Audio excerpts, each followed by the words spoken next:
de don Julio Jacín. Muy buenas tardes, aquí esperando el gobierno, como dijimos desde el principio de semana. Hoy vamos a tener la participación de la autora dominicana, de la escritora dominicana Aralís Rodríguez, que presentó en España el libro El último viaje del presidente. Es una especie de recreación de la vida y de los últimos días de don Antonio Guzmán Fernández, pero ella lo va a compartir con todos nosotros. Así que atención al mundo, que ese es el alcance de Esperando el Gobierno y de la Z101. Tenemos varias informaciones. Gracias también por los comentarios que de una manera casual surgieron ayer a propósito del informe de Educa, y nos llamó o solicitamos la participación del profesor Juan Valdés y nos prometió venir mañana para discutir, propuesta suya, Miguel. Él dice que eso no es cierto, que eso no puede ser, bueno, y lo vamos a discutir mañana. Así que todas las personas que nos dijeron que llamáramos a Juan Valdés, él habló al final con nosotros. Sí, claro, y él dice que no tiene fundamento y que incluso aparentemente Educa no tiene conocimiento de las normativas del sistema escolar dominicano. Y eso lo sabremos mañana. Miren, de alguna manera nosotros hemos evadido o eludido tratar el tema de Intran y de DGCET, porque es algo que ya lo que exige es conformidad, frustración. Nos vencieron, ¿verdad? Pero hoy aparece un reportaje que me imagino que ya a esta hora los técnicos de DGCET y de Intran han revisado varias veces, y ya ellos no ofrecen rueda de prensa ni nada de eso. ¿Para qué? Pero Diario Libre pone con imágenes lo que ocurre, bueno, en una intersección que a nosotros nos toca, porque es cuando salimos de aquí, que es 27 de febrero con Winston Churchill. Y es tan cómico, tan lamentable como los motoristas, esa nueva plaga de impunes, pasa y los agentes de DGC cruzan con ellos y el semáforo en rojo.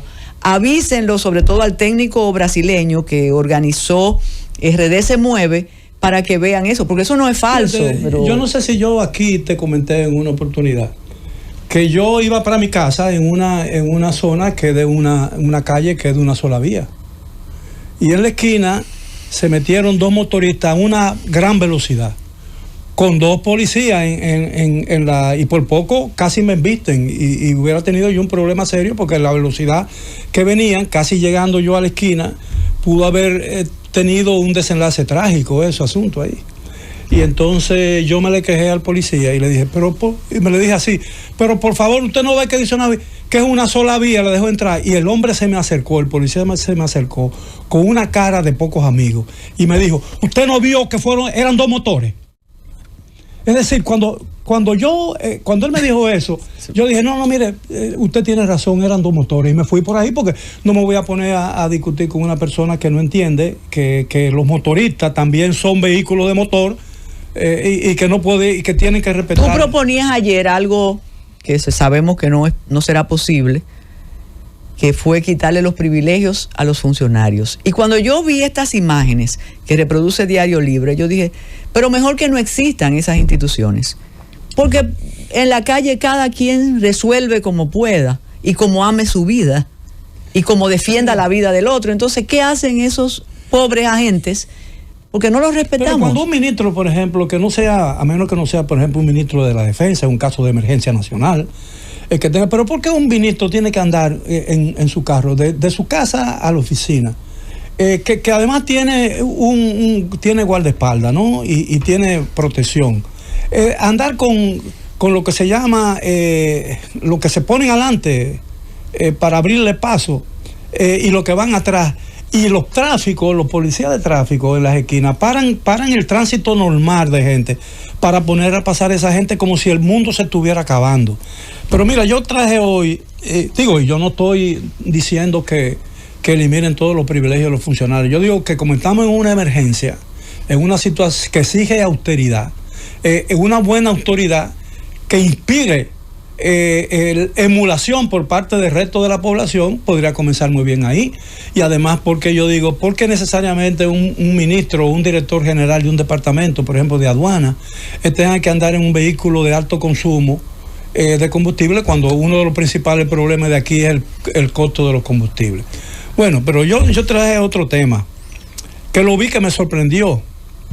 Bueno, la Cámara de Diputados aprobó designar con el nombre del doctor Salvador Roge Blanco, por sus aportes a la democracia y al buen entendimiento y a la buena y a todas las cosas buenas que se puede decir de un jefe de Estado, la circunvalación norte.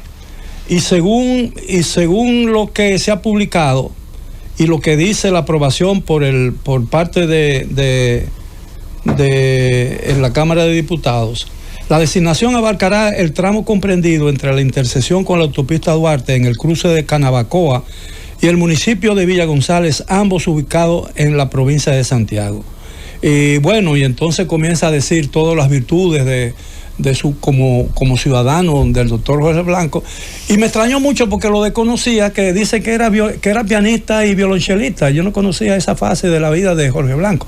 Bueno, pero a mí, yo lo que quería decir es que evidentemente, la Cámara de Diputados que aprobó eso parece ignorar que ya esa vía tenía un nombre por virtud de una ley. Se llama, por virtud de una ley, creo que de 6 de febrero del 2015. Otro error más de eso. Sí, se llama, esa circunvalación se llama Luis Crouch, que era un hombre muy respetado en Santiago y en toda la región sur del país. De los emprendedores de un Santiago, emprendedor, bueno, por la ley del 6 de febrero del 2015 se llama Luis Crouch Bogar. Es decir, entonces, ¿cómo? ¿De quién fue la idea de eso? ¿Cómo no averiguan primero? Porque, bueno, a una parte del mirador que queda más cercano aquí, ¿no? El Mirador Sur, que es una de las vías más hermosas y que es una zona de ejercicio para los dominicanos. Le quitaron a una pequeña parte que se llamaba Joaquín Balaguer. Le quitaron el nombre a la Cámara de Diputados para poner el nombre de Freddy Veragoico. Dios me perdone, porque a veces me dan a mí, porque... A propósito de esa preocupación, de ese tema, yo creo que debemos hacer un trabajo que es fácil hacerlo, de buscar todos los renombres de vías y de calles que se hacen aquí, que te demuestra la falta de cuidado de estas propuestas. Bueno, hay muchísimas calles aquí designadas con nombres de personas que su único mérito fue servirle fielmente a Trujillo. Aquí en Santiago, sí, y en el resto del país. Incluso nombres repetidos. Algunas de esas calles o plazas están en diferentes lugares del territorio nacional. Y eso es una forma de enaltecer los servicios, es una tiranía, evidentemente. Pero qué pena, porque tú te acuerdas lo que mencionábamos a propósito. ¿Qué pena debe dar ver la mujer que uno estima? Ya, acuérdate lo del 30 de mayo, Día de la Libertad, como, me imagino, el presidente ha tenido varios sonrojos. Lo que pasa es que cuando tú eres el uno entre los iguales, los sonrojos pasan rápido, porque le hicieron creer que él había marcado un hito importante declarando el Día de la Libertad el 30 de mayo. El Consejo de Estado lo hizo en el 1963. Claro. Incluso durante mucho tiempo era un día no laborable. Y lo peor fue cómo esa proclividad a la dulonería se explayó y dijeron: gracias, señor presidente, de las mismas organizaciones de antitrujillistas y demás. Una pena, pero ojalá busquemos eso. Vamos en OGM, vamos a hacerlo. Sería interesante. Vamos a hacer la pausa para darle la bienvenida a Aralis Rodríguez, actores dominicanos. Creen el trabajo de nosotros y lo que quisiéramos es difusión, pero tenemos la confianza de una impresión de absoluta calidad que hacen ellos. Una de mis ambiciones es poder ir a España y imprimir mis libros allá. Porque aquí no... Pero usted imprime muy bien y ahí te regalo de Aralis. Bueno, sí, Primero, Aralis, muchas personas se van a sorprender, y lo sé, pero estos libros, estas novelas que tienen esa impronta histórica, hacen olvidar todo lo anterior. Y usted tiene una trayectoria como escritora. Hace mucho tiempo, desde Mara, Ciudades Húmedas, de cuentos, se hace un tiempo. Ciudad, sí. Mojadas, mojada, bueno. húmeda, bueno. Entonces, Aralisa es escritora, tiene una publicación previa, pero este texto, ya por las críticas, tiene un prólogo estupendo de un buen amigo, poeta, Tony, ¿no? hoy Tony embajador claro. dominicano en el Reino de España. Primero, ya bienvenida de manera formal. Gracias. Y cuéntenos cómo surge esta novela, si tiene temor que la ficción se cruce con la realidad. Ya hay muchos políticos y políticas escuchando, diciendo que una biografía de Antonio Guzmán. No sé si es una biografía. Adelante, Aralisa. Exacto. Primero déjame decir que para mí sí es un honor, y quisiera decir la palabra honor, estar aquí contigo, Carmen, y con don Miguel, por supuesto. ¿Por qué me dice a mí don Miguel y a Carmen? No doña Carmen. Yo dije lo que usted decía de los dones allá, pero siga, no le Bueno, interrumpa. doña Carmen y don Miguel. No es una biografía. Y qué interesante empezar por el género, porque es que los géneros hoy en día en literatura están todos entremezclados, se están creando nuevos géneros. Y tampoco podría decir que es una novela histórica, yo diría que es, como yo pongo en un texto al principio, es un ramal de historia que tiene algo de ficción. Así que vamos a decir que sí. ¿Qué cosa en particular en la vida de Antonio Guzmán resalta usted en ese libro? El suicidio. Por eso se llama El último viaje del presidente, que consideramos que fue su último accionar en la vida. ¿Qué cree en la novela que fueron las razones de eso? Pero todavía, Miguel, espérate, espérate. Para llegar al suicidio, sí, es evidente, ahí viene el trabajo de la escritora y la... Sí. No, porque se acaba el programa. Pero ustedes... Muchísimas gracias, Aralisa. Ustedes como escritores saben que a veces los temas nos llegan... caen del cielo fortuitamente, y caen en la mano, que me ha pasado en un par de ocasiones, porque como decía Carmen, sí, ya he escrito algunas cositas antes, un par de novelas, ensayos, relatos, pero como pasa aquí en nuestro país, que tenemos poca difusión, poca promoción, los escritores que escribimos como Kafka, sí, como no a la manera de Kafka, sino que escribimos como hobby, quizás como pasatiempo, y no nos dedicamos de lleno. Bueno, Kafka decía que los libros que no muerden no merecen ser leídos. No merecen ser leídos, los que no te despiertan así. Y por lo tanto, pues quizás mucha gente no me conozca en esa faceta de escritora, sino en mi otra carrera, en mi carrera principal, que es de diplomática. Y claro, al llegar a esta novela específicamente, y le llamo novela porque sí, soy novelista, al ser lectora de novelas, di el paso a escribir novelas. Me cayó así de repente en las manos, y como un escritor tiene que aprovechar los temas, sí, claro, que le caen. Porque llegué a trabajar con la hija del presidente en Washington, y una buena amiga, tengo que darle crédito a mi querida amiga Magali Toribio, cuando supimos que yo iba a estar trabajando con ella, me dijo, pero tú tienes un libro ahí, antes de llegar, no nos habíamos conocido todavía, tú tienes un libro ahí, así que piénsalo y pregúntale. Y yo empecé entonces en ese momento a analizar si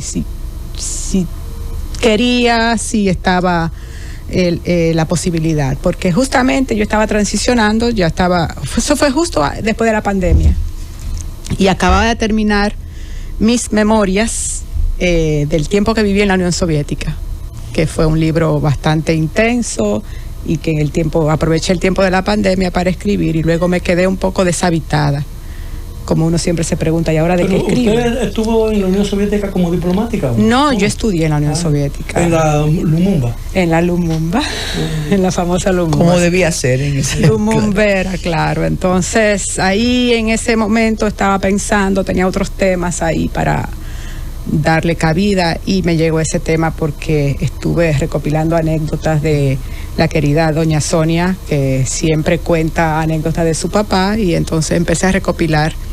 Mira, Aralisa, antes de esto, es importante mencionar su trabajo de tesis, que a mí me encantó ver el título, y esa expresión que usted usa, se encontró deshabitada. Sí. Y eso es así, cuando uno concluye una etapa, cuando uno concluye un texto. Entonces, le habita la historia de Antonio Guzmán. Sí. ¿Cómo? Sí, ese vacío es muy frecuente. Sí, es terrible.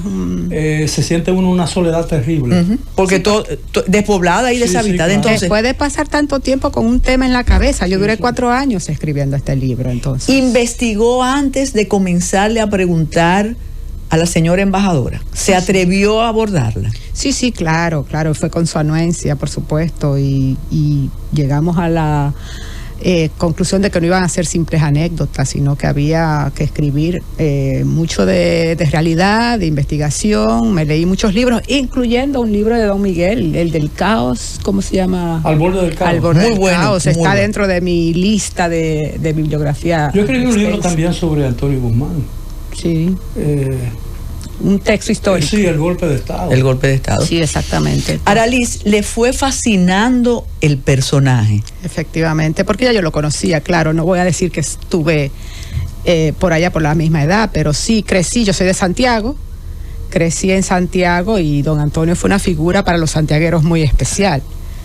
Y claro, entonces recuerdo perfectamente aquel 4 de julio de 1982, que le puedo preguntar a ustedes, ¿dónde estaban ustedes ese día? Yo sí lo recuerdo perfectamente. Yo casi recibí una llamada de una persona que había trabajado incluso con Balaguer y que era, le dice, apellido Peña, le decían Peñita, que yo era corresponsal de la United Press International todavía. Y entonces él me llamó, mira, que hay una información muy importante que tú tienes que saber. Araliz, ¿dónde usted estaba? Usted era muy joven, yo estaba en Nicaragua. Ah, sí. Y allá llegó esa información estremecedora. Mira, yo fui a Nicaragua después, sí, pero en el 1982 yo era una adolescente, estaba todavía en la secundaria, pero estaba justamente aquí en Santo Domingo porque era verano, estábamos de vacaciones y yo estaba en casa de mi hermana. Y claro, la noticia se escuchó en la radio y fue bastante impactante, o sea que estábamos por aquí, claro. Cuando Miguel preguntaba ya para despedirla, le dijo, ¿cómo fue? Habló del suicidio. Pero para llegar al suicidio, usted tuvo que comenzar por el acta de nacimiento de don Antonio. Por sus inicios. Exacto. Gracias. Aquí tenemos a Balaguer y Bosch. Por sus inicios, justamente con Juan Bosch, empezamos contando lo que ya todo el mundo sabe. Y la primera frase es el 4 de julio de 1982, como todos saben, sucedió una tragedia en nuestro país. Empezamos contando anecdóticamente, desde el punto de vista familiar, el hecho en sí, porque es un hecho y los hechos no necesitan interpretación. Usted sabe que a pesar de la tragedia, porque fue una gran tragedia que conmocionó al mundo y a la República Dominicana por encima, pero demostró que habíamos llegado a un nivel de madurez política porque todo el mundo pensaba que un acontecimiento como eso iba a crear un caos y normalmente, y aquí hubo una transición pacífica. Bueno, y no nos metamos ahí, vamos a seguir con la ficción, porque como decía Martí, señor Guerrero, hay cosas que se ven y cosas que no se ven. Bien, y fueron horas muy angustiosas. Sí, pero el país actuó con madurez, lo que quiero decir. Pero justamente la idea de novelar la historia, porque existen, por supuesto, otros libros, textos que cuentan el hecho desde un punto de vista de no ficción, como el de ese mismo que usted menciona, Báez Guerrero, el de Báez Guerrero, que me lo leí muchísimo. Y la idea de novelarlo es precisamente para llegar más adentro, claro, más allá de los hechos, para poder llegar hasta lo subterráneo, la psiquis de don Antonio, del personaje, y para presentarlo en un formato quizás más llevadero para las nuevas generaciones, porque justamente lo que nos preocupa es que esta historia, a pesar de ser tan reciente, es quizás muy desconocida para los jóvenes. Me gustaría preguntarle, hacer una encuesta en una escuela, en un colegio privado, si los jóvenes saben de que un presidente se suicidó hace tan poco tiempo. Que en términos históricos, mire, y usted que también conoce la historia, eso es muy poco tiempo. No probablemente con relación a una encuesta de esa, se sorprendería si la mitad de los estudiantes le preguntara quién fue Guzmán. ¿Quién fue Antonio Guzmán? ¿Cómo maneja la escritora después de ver el producto el asunto y nosotros tratamos ese tema fuera, de la ficción y realidad, sobre todo cuando usted se ha atrevido a decir que tuvo una relación cercana con la hija del presidente, ¿no evita algunos acercamientos que puedan ser delicados en relación con la familia, o ahí la escritora se impuso? O contaminar la narración. Yo creo que la escritora se impone, trata de ser objetiva, porque la idea justamente es presentar no solamente al presidente. Don Antonio era un ser humano, obviamente, con sus defectos y virtudes, era un padre de familia, un abuelo, esposo, amigo, y hay matices dentro de un hecho que tienen que estar relacionados con su vida familiar. Entonces, claro, recurro no solamente a los textos históricos, sino también a las anécdotas familiares. Pero ¿ella vio el texto antes de su publicación? Ella vio el texto, claro, y bueno, hablamos, y desde el primer momento estuvo clara de que era una novela, y como novela la escritora tiene ciertas libertades sí, claro, de interpretación, porque al fin y al cabo, aunque trato de llegarle al personaje, al subconsciente del personaje, siempre sigue siendo interpretación del escritor. Pero sin falsear la realidad. Ese principio, claro, que si no fuera por un hecho histórico, recordaría aquello de Santiago Nazar, que empieza muriéndose ya. Sí. Ese principio omite la teoría que tiene usted de ese suicidio, o usted se atreve a meterse por esos meandros. Yo me atrevo un poco, creo que nos atrevemos, porque justamente la idea era presentar una interpretación de lo que pudo haber llevado al personaje a cometer este hecho tan trágico para no solamente el entorno familiar. Y sí hay una cierta especulación que sigue siendo una interpretación. Y esa interpretación que todo el mundo habla sottovoce, ¿no? Sonia la reconoce.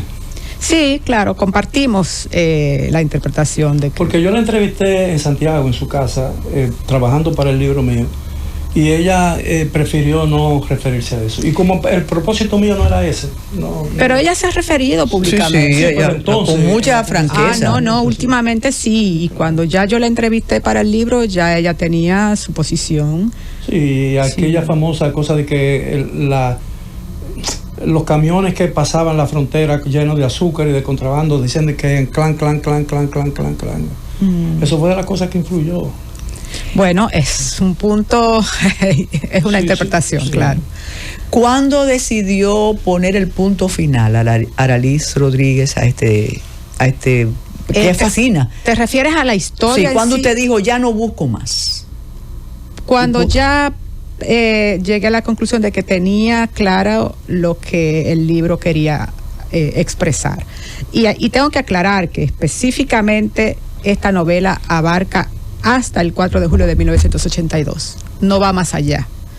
Porque la idea es presentar al ser humano detrás de este acontecimiento que obviamente influyó en una sociedad de una forma dramática, pero sin ir más lejos, porque cuando ya el personaje desaparece, entonces la novela ya cumplió su papel. ¿El personaje le atrapó en algún momento? Me atrapó y llegué a sentirlo, sobre todo en el ámbito familiar, que es el que más refleja la novela. Me lo imaginaba él con sus nietos jugando, era un abuelo querendón por todo lo que pude apreciar en las investigaciones, en las entrevistas. Y está la tragedia de su hijo, de la pérdida de su hijo. Que eso hay gente que desconoce. Iván. Hay mucha gente que desconoce la historia trágica de un hermano de don Antonio, que tuvo un problema también. Sí, también todo eso está dentro del libro. Aquí preguntan, desde Nueva York yo sabía, que si escuchaba los discursos, que si lo veía, me imagino que claro, uno se convierte en el personaje. Sí. Entonces, por eso le preguntaba cuándo lo soltó, cuando usted dijo aquí termino. ¿Alguien lo leyó previamente, antes de usted poner el punto final? Sí, tuve algunas amigas que siempre nos apoyan y son cómplices. Magali Toribio, por ejemplo, estuvimos conversando mucho, como me acompañó en el proceso y ella siempre decía nuestro libro. Y estuvimos analizando también hasta cuándo sería. Y creo que sí, porque yo tenía como escritora otros temas que me estaban llamando. Y sí, creo que lo dejé justamente cuando ya terminé mis funciones en ese trabajo y justamente ya lo dejé descansar. Cuando conocí a la editora en España, entonces una nueva revisión, por supuesto, y pensé, bueno, como un bizcocho que estaba en el horno, ya está listo. Ya está listo. Esa es una pregunta que viene. ¿Cómo asume una editora española un tema que es tan nuestro, aunque tiene una dimensión humana que trasciende? Es como que se hable de, ¿te acuerdas aquel de Portugal, de Oliveira, todas esas historias, o Tancredo Neves?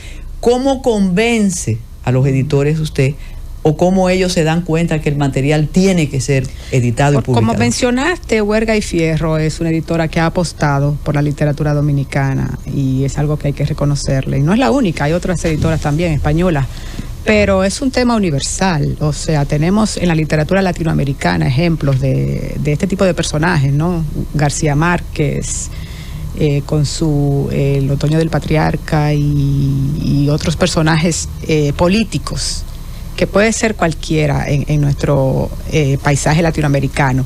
Y recuerdo que en una de las ferias en España, varios lectores se acercaban al ver la foto, claro, y lo confundían con Camilo José Cela o con cualquier otro político español. Fui testigo de eso. Sí, ¿verdad? Sí. Y que don Antonio tenía esa fisionomía, ¿no? Podía ser un latinoamericano. Entonces, es un tema que puede llegarle a un lector universal. Conversando con personas que comentaron el texto, incluso le comenté que alguien dijo, no, pero si ella conocía a la embajadora, no va a decir nada que no sea en contra de. ¿No pensó en algún momento disimular el asunto y crear el personaje don Antonio, y que cuando nosotros leyéramos El último viaje del presidente le dijéramos ahora en la entrevista, pero señora, esa es la historia de Antonio Guzmán? ¿No quiso engañar al lector? No quise. Yo creo que desde el primer momento iba a ser la historia del presidente Guzmán, porque a mí me llamaba la atención y porque reuní los elementos necesarios para contar su historia desde un punto de vista humano. Y además porque tenía la intención de dar a conocer ese periodo específico de la historia reciente de nuestro país, porque no es solamente la historia de Antonio Guzmán. Comienza por el final, interesante. Eso decía. No se olviden que es el periodo de la transición. 78, claro. En el 78. Y es un periodo crucial en lo que es actualmente nuestra democracia. Entonces, era necesario contarlo desde el punto de vista de los hechos. El periodo de la transición, y además incluyo, no es una biografía en sí, pero sí se incluyen el recorrido de don Antonio Guzmán desde que empezó en la política con Juan Bosch. Y por supuesto, claro, exactamente, eran amigos. Y llegó a la política porque su amigo Bosch se lo pidió, entonces había que contar. Se barajó su nombre en un momento de crisis durante el periodo de transición. Sí, entonces hay que contar el recorrido político, sí, claro, y esa parte para que las nuevas generaciones puedan conocer el periodo de la transición, la guerra civil, donde también estuvo, hasta llegar a ese año tan importante de las elecciones del 78, y luego en esos 4 años de su gobierno sucedieron acontecimientos importantísimos también. Y el lugar en la historia que le corresponde con las decisiones recién asumida la presidencia. Cómo enfrentó a todo ese generalato terrible de herencia. Mano de piedra. Hay una anécdota que yo cuento en el libro mío, que cuando en la transición él le pidió a Balaguer que le permitiera, le comunicó a Balaguer que quería reunirse con los jefes militares. Eso me encanta. Sí, eso lo comentábamos. Sí. Y entonces, cuando salió, yo lo estábamos esperando todos los periodistas afuera, lo entrevistaron y él dijo que ellos me ofrecieron su total y absoluto respaldo. Eso me encantó. Y entonces, cuando se subieron, yo la noté, yo lo estaba grabando, y cuando él le subió al carro, Sonia le dijo en el sillón de atrás, papá, ¿y te dijeron eso? Dice, No me lo dijeron, pero que lo desmientan. Que lo desmientan. Eso demuestra la Sí, sagacidad, la sabiduría sí, de... claro. Volvamos a la autora. Ya se conoce en España, las personas que tienen que conocerlo. Sé de una presentación que habrá en México, sé de una presentación que habrá en Nueva York en la feria. ¿Cómo va a ser el bautizo aquí en su país del último viaje del presidente? Pues yo espero que sí, que haya una presentación en Santo Domingo, preferiblemente en la Feria del Libro. Sería un escenario, creo que merecido para esta historia, y ojalá que sí, que sea una cita donde podamos presentarlo el libro, y también quizás en algunos otros lugares, en la ciudad de Santiago. Claro. Tan importante, ¿no? Ya veremos en él. Creo que ese es el inicio de la madre y maestra. No espere la Feria del Libro. No lo espere. En la Feria del Libro se venden más mazorca de maíz salcochado. No, eso era antes. No es así. Yo creo que ha cambiado eso. Yo tuve otra idea y se agotaron de inmediato los textos. Sí. Eso ya no venden pizza, ya no venden. No. Mire algo. Tal como usted dijo, si hacemos una encuesta, es más, si abriéramos los teléfonos, ¿qué? Antonio Guzmán, serían personas de más de la edad de nosotros que los recordarían. Yo la oigo tan tranquila, usted no teme que un seguidor de don Antonio, un pariente, le diga, pero eso que usted ha escrito no debe ser, eso no es así. No. O precisamente estamos en una situación tal que no importa nada de lo que se escriba. Yo creo que se podría abrir un debate civilizadamente, porque no, los libros también no son absolutos. No, y eso sería bueno para el libro. Sería bueno, claro, que haya una persona que tenga una visión diferente, pues bienvenida sea, porque para eso estamos, para analizar justamente y traer el tema a colación. Creo que se han planteado los hechos como fueron, muy cercanos a la realidad, y que hay algunas anécdotas que son familiares, más que nada porque son parte de don Antonio, no era solamente el presidente. Entonces, si existen voces pues que difieren, abrimos el debate precisamente para dar a conocer este periodo importante. Pero la condición de novela salva el libro, porque de cualquier posible fantasía que le quieran atribuir. Mira, yo quiero dejar a la escritora y hablar de la diplomática, pero creo que es importante hablar de la diplomática. Pero hay un detalle en la historia de don Antonio Guzmán Fernández, que ahí están pidiendo a gritos que le pregunte. Yo lo que le digo, lean el libro, yo estoy adelantándolo. Usted trata la depresión. Sí, es imposible no tratar la depresión, porque muchas personas alrededor y después consideran que sí, que don Antonio pasaba por una especie de depresión. Y claro, en algún momento se trata, y de una forma cuasi científica, con entrevistas que, claro, he tratado de novelar, pero que son basadas en fundamentos clínicos. Pero esa depresión vino por algún sentimiento de culpa o de miedo. Bueno, ya ahí no podríamos llegar en la mente. Bueno, está bien, pero yo digo por el que se Pero a propósito de lo del... queda sugerido algunos elementos de... creo que él no necesitaba mucha ficción, porque haber atravesado la muerte accidentada de su hijo es un trauma que a cualquier persona pues le provoca, no diría yo depresión, justamente. Yo lo digo porque la muerte del Chivo, que Vargas Llosa decía que era su mejor novela, y yo creo que estaba equivocado con eso.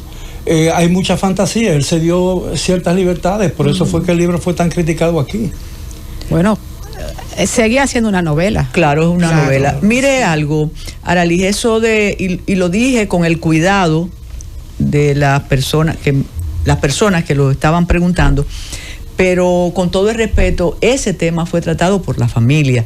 Incluso nosotros que vivimos ya el siglo XXI, recuerdo una entrevista a doña René, cuando ella dijo algo contundente. Ella dijo, en esa época no se manejaba lo de la depresión. Eso no era, ahora hablamos de la depresión y que tú... No, ella lo dice, que eso no era una entidad que se manejaba, la clínica no manejaba eso. Sobre todo si se trata de una figura pública. Una figura pública, exactamente. Claro. Mire, Araliz, muchas personas dicen que exactamente, que por qué usted habló de su carrera diplomática, porque Araliz es una diplomática y lo que pasa con las vidas discretas, los perfiles bajos, quizás una carrera diplomática extensa para su corta edad. Usted tiene muchos años en la carrera diplomática. Sí, 25 años. Oiga eso. 25 años. Así como el personaje la atrapó la carrera diplomática. ¿Usted siempre quiso ser diplomática? Fíjate que no, fue algo fortuito, como suceden muchas cosas en la vida. Pero fue un flechazo, no a primera vista, quizá a tercera vista, porque en mi otra vida yo fui periodista. Trabajé aquí en periódicos y luego estudié historia en la Unión Soviética, allá en la Lumumba. Y finalmente terminé siendo diplomática por algo fortuito. ¿Cuál fue su primera locación ahí? Estuve en el consulado de Hamburgo, en el consulado general. Ahí empecé. Y luego en Londres, donde estuve muchos años en Londres.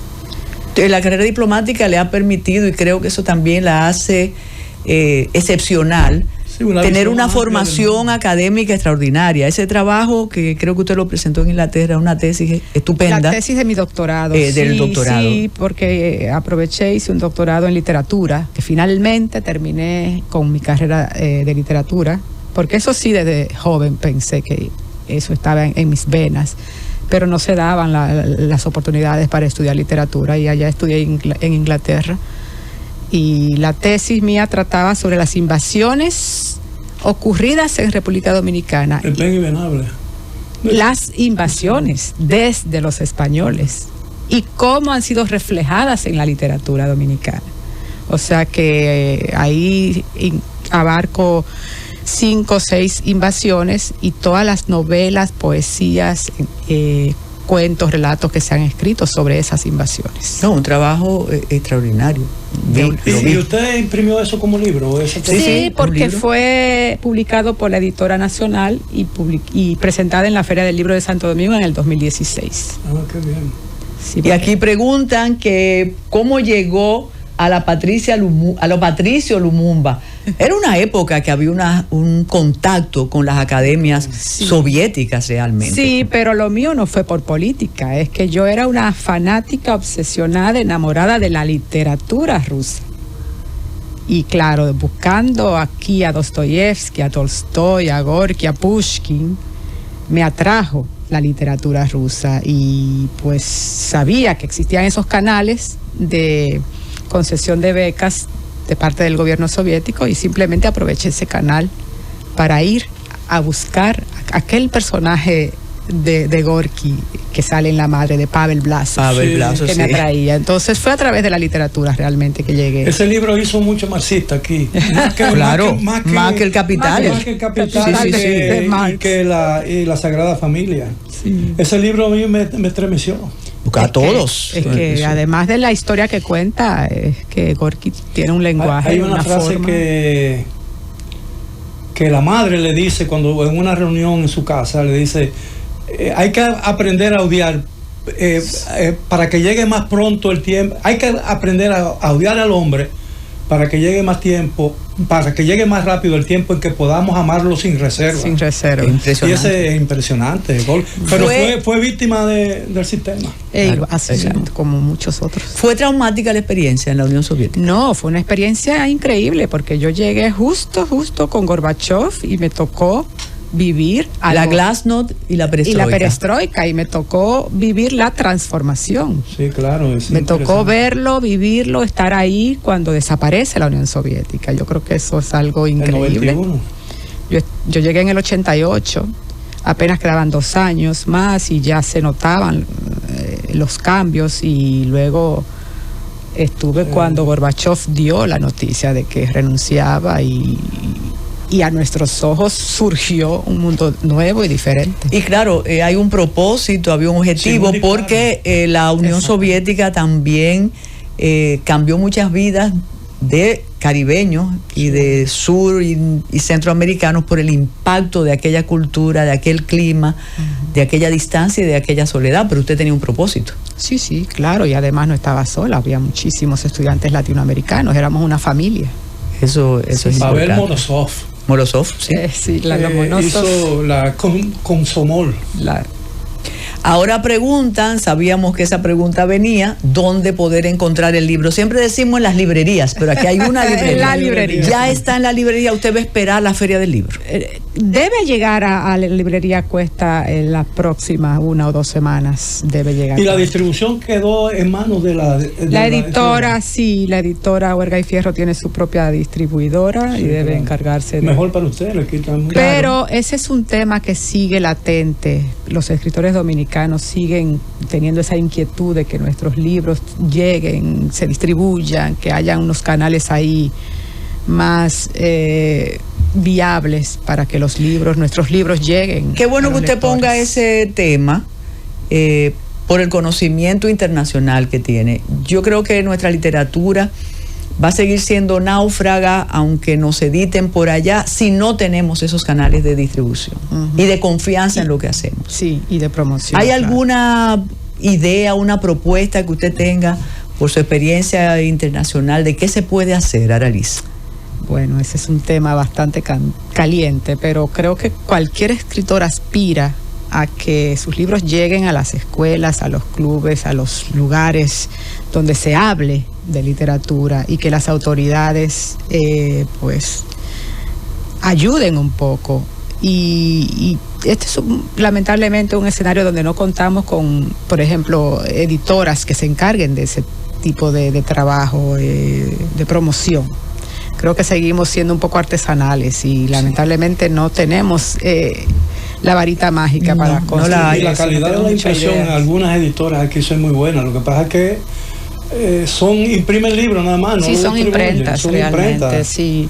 Pero el caso suyo me da la razón a mí cuando yo he dicho muchas veces en algunos lugares, incluso medio frustrado, yo he dicho que los jóvenes que quieran ser escritores, que quieran ser poetas, quieran destacarse en la literatura, tienen que salir del país. Todavía que hay tiempo. Todavía hay tiempo. Aquí no hay posibilidades mientras no haya un cambio radical en el sentido. Porque lo primero es que no podemos tener mucha lectura cuando la escuela ha sobrado. Pero yo no llegaría tan lejos. Sí, yo sí, creo que hay esperanza, que aquí hay... Bueno, la esperanza siempre hay. Pero yo creo que sí hay programas, autoridades, gente que tiene la voluntad y cree que se puede hacer algo. Yo creo que hay que seguir escribiendo. Bueno, eso sí. Pero que eso necesitan un Estado que empuje, que impulse la literatura. Las artes gráficas existen escenarios. Bueno, sí, existen. Y los temas abundan. Ayer casualmente cuando don Miguel hablaba sobre el libro, Bosch y Balaguer, manifestaba ese desazón de que para qué escribimos. Sin embargo, yo pienso que debemos hacer la contraparte a esa sensación, quizá por experiencia que cada uno de nosotros tiene. Porque fíjate, mañana se inaugura aquí la segunda versión de algo sencillamente extraordinario, que es Mar de Palabras.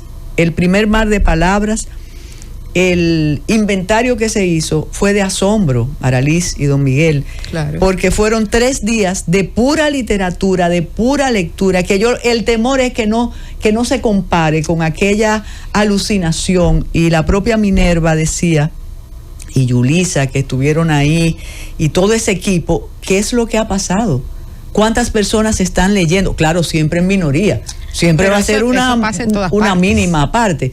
Entonces, lograron hacer una segunda parte. Usted va a participar como oyente, como público, nosotros también, y eso sumado a los tantos clubes de lectura que hay ahora mismo aquí.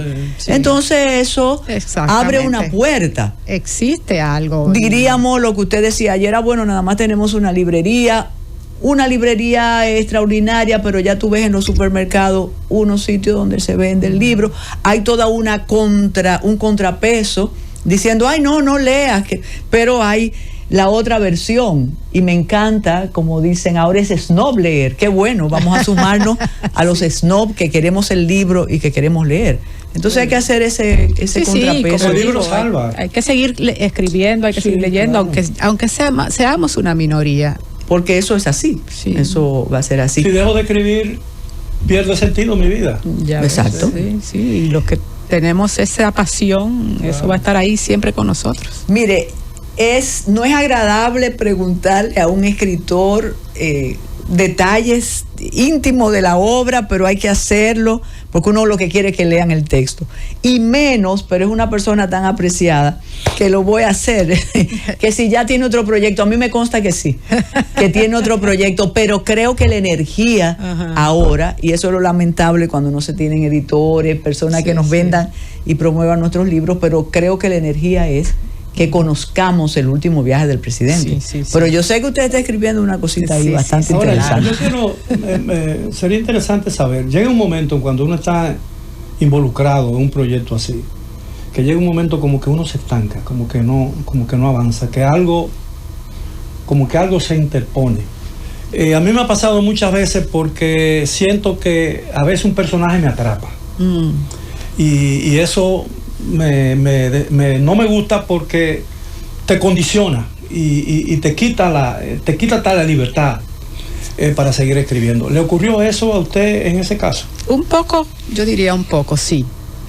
Porque al ser un personaje real, lo sigues viendo y sigues leyendo sobre esos hechos. Entonces están ahí, la historia estará ahí eternamente. Pasa diferente cuando es un personaje inventado, ¿verdad? Porque un poco lo engavetas al personaje inventado y luego al real, al que fue histórico, seguirá por ahí. Pero yo creo que funcionó el hecho de yo haberme trasladado de país y empezar otras funciones. Entonces un poco ahí hubo una cierta frontera que sirvió para poner un punto y aparte a esta historia. Y ya yo venía cocinando otra historia en el horno y ya me atrapó. Y creo que a esa fue mi salvación, de que ya tenía otro tema, que es en lo que estoy ahora mismo, que va a ser igual una novela. Y lo que tiene la novela, ustedes saben, que es que hay una estructura, hay que escribir todos los días un poco. Y según vas escribiendo y avanzando en la historia, entonces te vas olvidando del resto del mundo. Y el personaje quiere... Sí, quiere surgir. Sí, eso lo decían al principio, que cuando es un personaje real, es diferente con esos fantasmas que uno se crea y que odia a uno, detesta a otro. Pero en este caso yo pienso que de alguna manera hay cierta admiración por el personaje que forma parte de esta novela. Yo no sé si llamarle admiración, porque justamente estoy leyendo un par de novelas chinas, por ejemplo, y esa autora decía que escribió una biografía sobre Mao desde el principio. No es que yo admire a Mao, pero si estoy escribiendo sobre él, tengo que derramar toda mi esencia en esa novela. Y no creo que un escritor que escriba sobre un personaje siniestro lo admire, simplemente que se convierte en el personaje central de tu oficio de escritor. Mire, ese tema para la segunda feria allá en Madrid, porque mientras usted lo decía, claro que hay personajes siniestros que te pueden interesar más que admirar. Y cuando vi en su mesa una biografía sobre Mao, le hablé de una biografía escrita por el médico de Mao, que al final claro. Que eso es fabuloso. Un libro inmenso. Pero no te das cuenta que es inmenso porque te fascina tanto. Y ahí se da eso.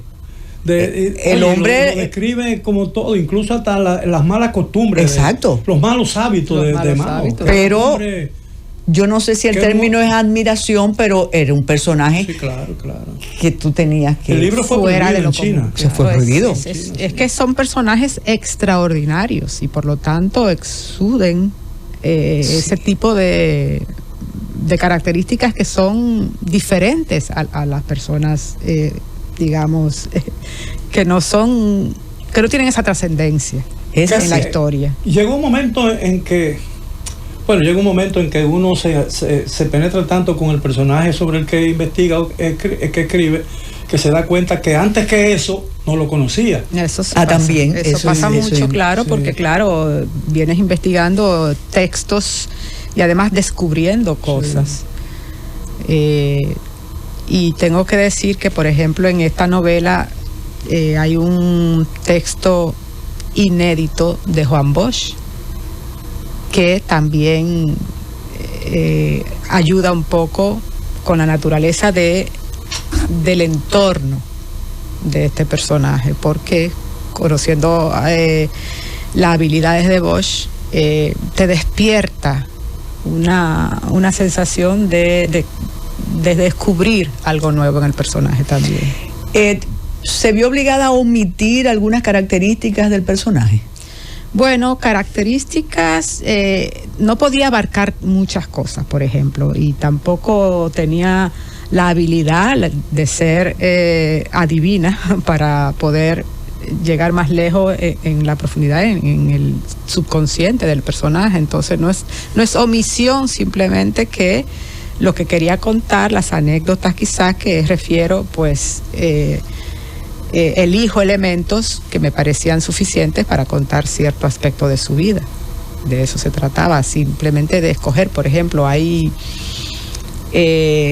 uno de los capítulos que a mí me fascina, porque lo viví, sobre el ciclón David, y que le tocó al gobierno de don Antonio Guzmán lidiar con ese fenómeno de la naturaleza. Entonces tenía poco tiempo, meses en el gobierno. ¿79? Sí, en el 79, exactamente. Que don Hipólito Mejía era el secretario de Agricultura. Entonces, ahí quizás se cuenta un poco de la desesperación del gobernante.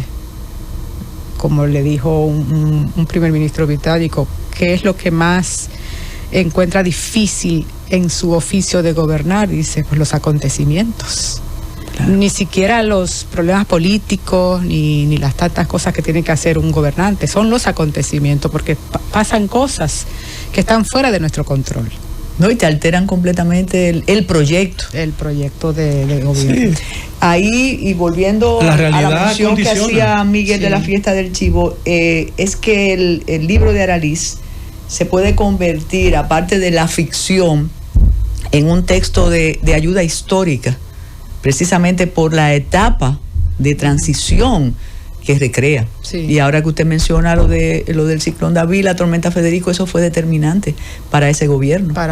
Y para saber hasta dónde podía llegar y cómo podía enfrentar la adversidad. Bueno, pues ojalá que sea útil el texto, que sirva para crear debate, para traer a colación ese periodo histórico, porque hay también ramalazos de hechos que sucedieron antes o después del gobierno de transición. El presidente Guzmán que usted conoció cuando comenzó a escribir, o que conocía cuando comenzó el libro, ¿era el mismo que usted llegó a conocer cuando lo terminó? Definitivamente que no.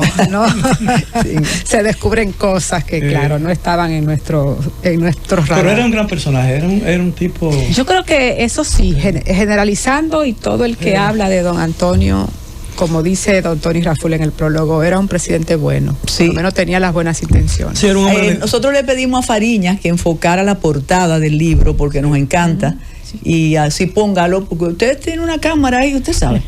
Ahí se Mire ve la portada. Araliz Rodríguez, el último viaje del presidente. Esa fotografía además es estupenda de don Antonio. No, y el título es muy sugerente. Claro que sí. Bueno, esa foto tengo que darle crédito a doña Sonia Guzmán, que me facilitó unas cuantas fotos originales. Sí. Muy, muy buena foto.